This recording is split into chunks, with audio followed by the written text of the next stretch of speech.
കൊട്ടാരക്കരയിൽ tipper lorry പാഞ്ഞുകയറിയുണ്ടായ അപകടത്തിന്റെ പശ്ചാത്തലത്തിൽ അപകടാനന്തര അന്വേഷണ സംഘം രൂപീകരിക്കാൻ ഒരുങ്ങി കേരളം. സംസ്ഥാനത്തുണ്ടാകുന്ന എല്ലാ വലിയ അപകടങ്ങളും അന്വേഷിക്കാനായി ഓരോ ജില്ലയിലും പ്രത്യേക അന്വേഷണ സംഘത്തെ നിയമിക്കും. പോസ്റ്റ് ക്രാഷ് ഇൻവെസ്റ്റിഗേഷൻ ടീം എന്ന പേരിലാണ് എല്ലാ ജില്ലയിലും സംഘത്തെ രൂപീകരിക്കുക.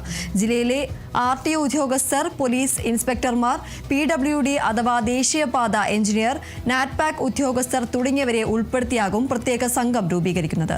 ഇതിൽ ഓരോ വിഭാഗവും പ്രത്യേകമായി അന്വേഷണം നടത്തും. ഇതെല്ലാം ക്രോഡീകരിച്ചായിരിക്കും അന്തിമ റിപ്പോർട്ട്. അതേസമയം കഴിഞ്ഞ ദിവസം കൊട്ടാരക്കരയിൽ അപകടമുണ്ടാക്കിയ ടിപ്പറിന് പെർമിറ്റ് നൽകിയ 2 സബ് RTO ഉദ്യോഗസ്ഥരെ സസ്പെൻഡ് ചെയ്തു.